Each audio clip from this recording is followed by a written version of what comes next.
注意看，中国选手蔡雄雄出国比赛前遭遇黑手，在双方对视环节竟被老外恶意偷袭，重拳爆头，现场失去意识。可肇事者却想光明正大一走了之。不过这种粗鄙的行为反倒引起亚美尼亚赛事方的不满，堵住大门就开始对他们自己的选手拳打脚踢。但这绝非是这群老外的极限。另一个老外趁我们选手不备施展抱摔，随后更是扬言中国选手都是软骨头不堪一击。正所谓10亿青年10亿兵，国耻岂待儿孙平。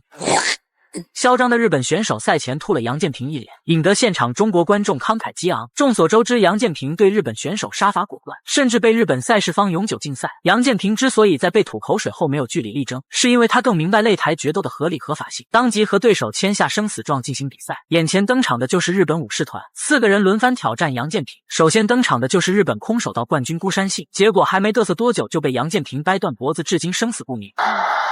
直接过胸摔，好，然后我们现在在上位过胸摔，但是顾山信拳，好，又是顾山信解脱了。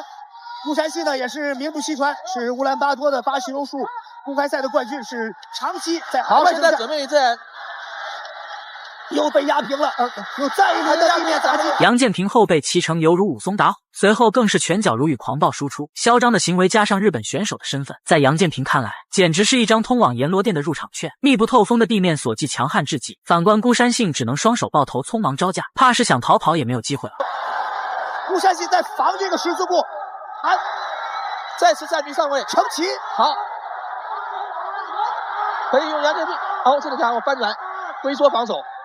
这个顾山信在龟缩防守，在前2次的龟缩防守呢，裸脚，手没有后背裸脚，但是是挂在了下半场，但是我们看不太清楚，到底有。最终杨建平后背裸脚将孤山信打到昏迷。正所谓福无双至，祸不单行。孤山信赛后大言不惭说自己只是感冒状态不好，于是让他的大师哥上山知晓来华复仇。上山知晓赛前嚣张嘚瑟蹦蹦跳跳，完全就是个进化不完全的猴子，简直把我们的擂台当成了马戏团。而正因他如此目中无人的态度，不仅让他命丧于此，杨建平还因为下手太狠导致被日本赛事方终身禁赛。现在双方是拉开了距离来进行积极的试探，这个开局出乎人的意料，没有见到这样的直接飞腿的。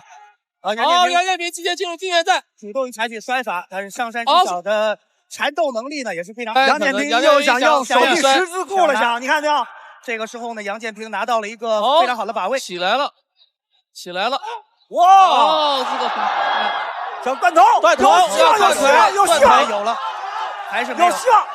这个时候看到顺势滚翻过来，上山知晓他的这个缠斗的能力还是非常强。但这个时候，只要是杨建平能够把腿挂得再高一点，有没有？看能不能翻过去。如果说是翻过去，可能就要睡着了。比赛结束了。如果说一个爽字不足以形容心中的喜悦，那么爽上加爽一定是最贴切的形容。现场10多个医务人员都没能把上山知晓抢救过来，足以见得中国勇士的硬实力。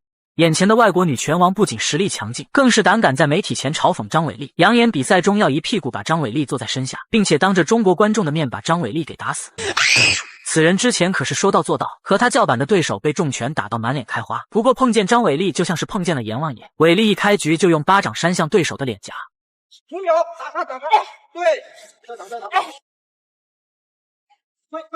摔。你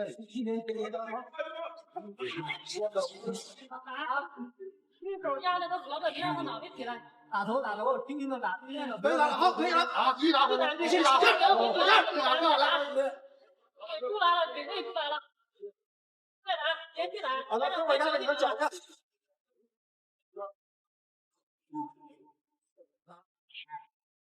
伟丽的肘击势大力沉，密不透风的进攻让现场观众大气都不敢喘。虽然是女子选手的比赛，但比赛的精彩程度完全不逊色于男选手，甚至有过之而无不及。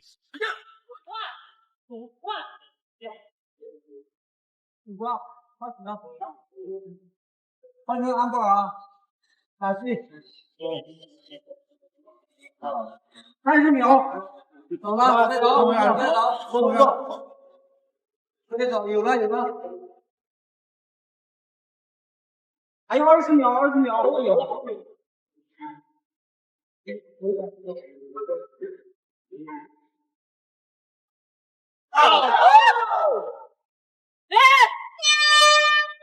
最终伟丽后背裸脚赢得了这场比赛，完全就是碾压之姿不可撼动。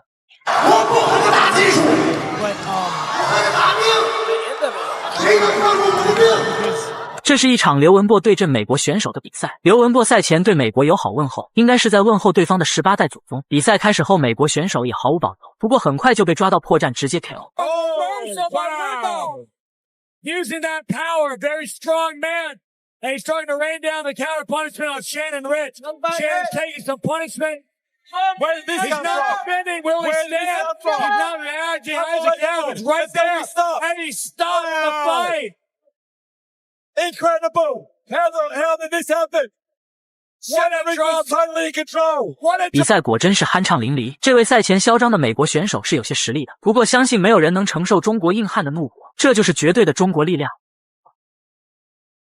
嚣张的日本选手扔水瓶砸向中国选手王涛，王涛当即暴怒，要求和对手来一场生死对决，最终只有 KO 对手才能结束比赛。比赛中不管使用自由搏击技巧、综合格斗技巧，甚至泰拳都可以。日本选手在比赛中一如既往的狂妄，殊不知中国硬汉王涛等的就是此刻。 Let's see, he's going to start raining down some big shots, I'm sure. Mark's going to try and pass guard there. Shinchan not letting that happen at all. Mark throwing in heavy left bombs. Now in Shinchan's guard. Wow. He's just trying to avoid the damage. That seems to be where he's just, but I'm surprised we haven't gotten a stand-up at this point. Mark Alvarado, now he's starting to let go of the ground and pound. There's some blood. There is some damage. Someone's damaged. Elbow's been trying in. Mark's going to tell him to continue working. 他的拳头瞬间化身成为机关枪，一番扫射打得日本选手血肉模糊。 Now he's very happy doing ground and pound. He was getting, not to say lit up on the feet, but definitely she had the advantage on the feet. But now on the ground and pound, she's got no answer to this ground and pound problem. He has no offense coming back. He's just basically keeping him in closed guard. And when you just 一番拳脚轰炸之后，王涛用手臂死死顶住对手的脖子，一招断气绞杀霸道十足。 gotta open up your guard, you've got to start threatening. 面对外国选手屡次的嚣张挑衅，中国勇士用实力捍卫我们的荣誉和尊严，让5星国旗一次又一次飘扬在国际擂台当中。这一抹中国红是如此耀眼。本期内容到这里就结束了，喜欢的老铁别忘了点赞关注支持一下。